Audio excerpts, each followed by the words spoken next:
Thank you, Dahlia and Boaz. And now, as I mentioned, there are 4 groups of Garfield scholars, each of whom has prepared a question. Following these presentations, they may have been actively reformulating their questions, but let's see how that goes. And will each of these questioners please come up to one of the microphones on either side of the hall so that your questions can be recorded for posterity.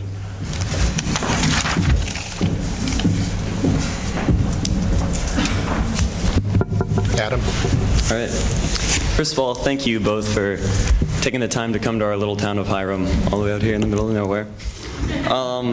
My question deals with uranium enrichment, so I'm going to give a little background information on it first. It's been found that Iran is converting part of its enriched uranium gas into a metallic form, and this metal oxide form is used for fuel and essentially prevents further enrichment of the compound towards use as a weapon. And they're also experiencing technical problems in this conversion process. So with this in mind, would an initiative for the world powers to trade metallic uranium in this converted form for Iran's enriched uranium be feasible? Would Iran go for such a proposal? And if so, would it work to reduce tensions and improve relations with Iran? You want to? Okay. Go ahead. Well, I have to say that I'm not that familiar with the different processes of enriching uranium, but I do agree with Dahlia that starting again, not starting, but starting again tomorrow, they would try to find out any possible way out of persuading the Iranians to focus only on enriching uranium in a way that would lead to different types of nuclear capabilities, but will not be able to reach the level of military nuclear capability. I wish to cling to the optimism of my colleague and my friend, but I don't think that the Iranians will buy any deal. Why should they? They just need to listen to Dahlia and to me today, and to say to themselves, why should we? If they think, as Dahlia, I think, rightly noted, that they have the right for military nuclear capability, they have the need because they are under some deranged regional threat, which I don't really understand what is the threat, but never mind. They are not going to suffer any consequences because most of the Americans believe that there is no need to use military force, so it should be used. Most of the Israelis are confused and doesn't really know what should be done and how it should be done. They have all those retaliation capabilities that I've explained. They feel quite safe. Why should they get into such a bargain that would take this option off the table? I don't think that this option or any other suggestion would suffice. Well, okay. I just want to clarify. I'm optimistic in the longer term. In the shorter term, I would not hold my breath for a deal in Kazakhstan this week. We need to. I think to have the short term. Well, we need to. Well, that's true. But the best solution for the short term is holding it off a little longer. I think most likely there won't be real progress until after the June Iranian election. So you're talking probably we're going to move this until fall. So the best we can hope for is freezing the current situation. But I do think the Iranians do have an interest. They have shown pragmatism in the past, despite ultimately, I think, their belief in the right to enrich at least civilian, not military. They're officially on record as being opposed to nuclear weapons. The supreme leader has a fatwa and so forth, and has reiterated that recently. But I think from a strategic perspective, any Iranian leadership, you could see reasons why they would be interested in a weapon at some point. But I think they understand the effect of sanctions, the devastating effects of it economically. If there is real sanctions relief on the table, and that's a big big if, because why, previous negotiations have fallen apart because there was not a feeling from the Iranian side that there was a seriousness on the West to give them to really give them something significant. I think the last deal we were offering them spare parts for airplanes and so forth. It wasn't considered it was considered I think a affront to the Iranians. But if it's real sanctions relief, I think they would be interested in settling this for the shorter term.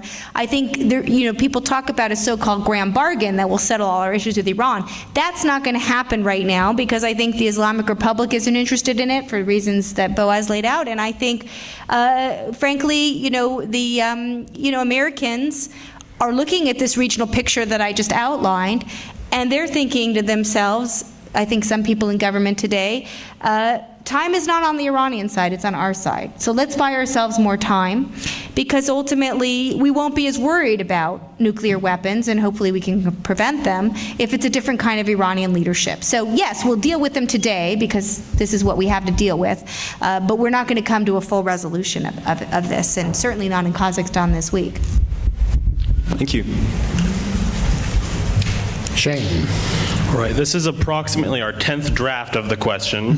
I mean, it's a bit pessimistic, so if you're an optimist, cover your ears. Since the U.S. sort of has this nothing is off the table policy towards Iran, okay, let's assume that we are going to invade them. We've decided to do that. What exactly would that look like? Would it be comparable to the campaigns in Iraq and Afghanistan? And then after you answer that, add nukes. How would that look? You mean the U.S. using nukes? No, the Iranians developing nuclear weapons. Like, if they were to develop them, I mean. Like, okay, so conventional warfare, what would that look like at first? Then say the Iranians were to develop nuclear weapons, what would that sort of warfare look like? Okay, so your scenario is an attack before they've weaponized their nuclear program. And then an attack if they had one. Okay. I'm a very big pessimist. Okay. Well, you're probably right by being pessimistic. You just join my side of the table now. but I think that the picture is quite clear. The Iranians have today quite considerable sum of underground facilities. To be able to harm them, definitely to destroy them, you would need extensive air strikes capability. Some would say that this would not be enough and you would need some ground special unit operations there. I don't know, but I tend to believe that with the bunker busters, there would be a capability to reach the military goal just by using airstrikes.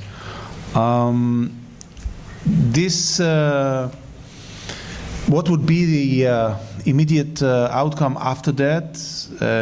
From an Israel perspective, I think I painted the picture, a gloomy picture, quite detailed. One should add to that unleashing the terrorist capabilities of Iran. And when we talk about those capabilities, I mainly refer to the proxy, and I would argue they are proxy Hezbollah, not Hamas, not the Palestinian terrorist organization, but Hezbollah, and also their own agencies, the Revolutionary Guards, the military intelligence that was engaged in terrorist activity in the past as well.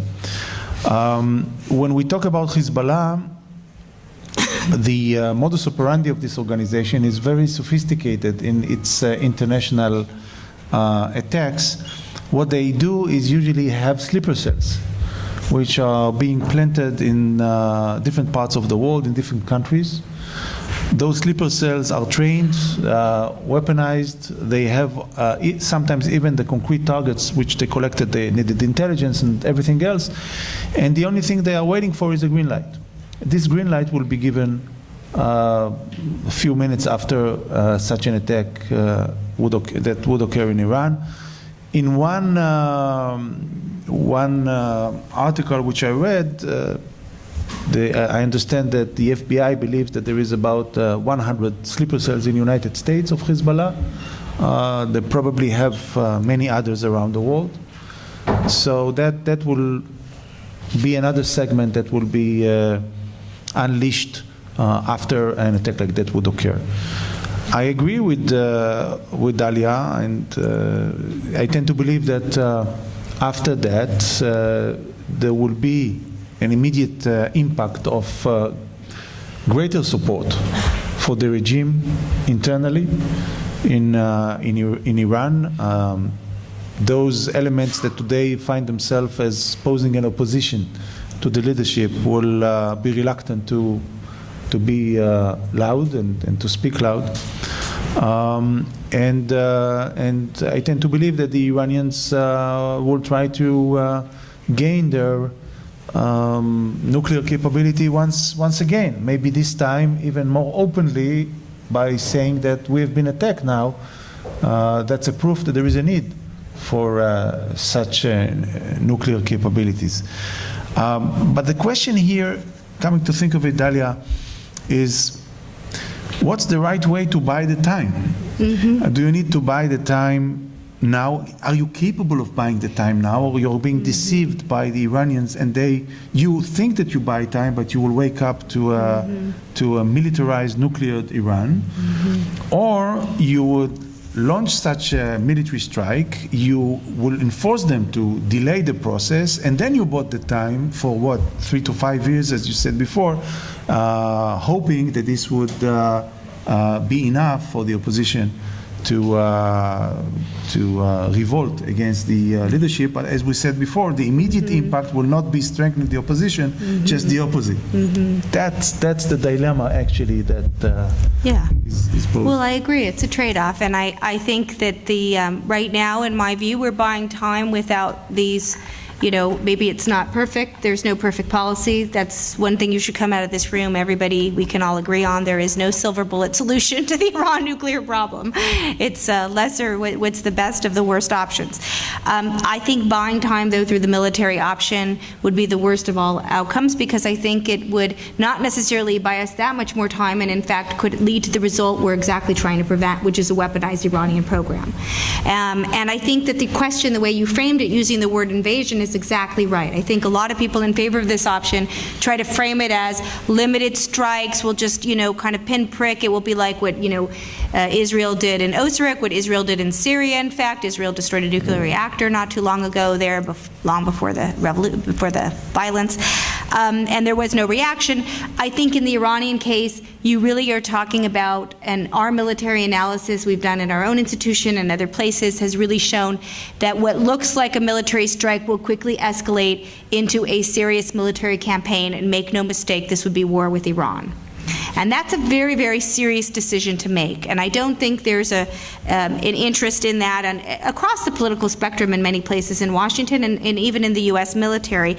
And there's been a lot of bipartisan assessments suggesting, and RAND is bipartisan, we're not making this as a partisan assessment, bipartisan assessments showing that if you really want to be sure that a military option is going to get rid of this program or even delay it significantly, you would really need forces on the ground, special operation forces, to try to find the sites, secure the sites, and so you are talking about an actual invasion of a country with significant asymmetric capabilities that can not just cause harm to Israel, and I completely agree about Hezbollah's use. It just Hezbollah is a complex organization, but yes, they have a military arm that is quite lethal. But U.S. military bases stationed throughout the region would be hugely vulnerable. So I think that it would be a very bleak picture to answer your question, and I think it's one thing if you are willing to pay that price if you think the result will be worth it. So it's a question of cost benefit. And in my view, the cost benefit assessment suggests the cost would be just too high without yielding the result we want, which is preventing the weaponization of this program. Thank you. I expect that all of you will be interested in being audiences for our programs in the future, and perhaps would like to support our continued activities here at this college. So if we can conclude this portion of the activities before we go into the next room for the reception with an expression of gratitude to our speakers, Dalia Kasake and Boaz Gaynor.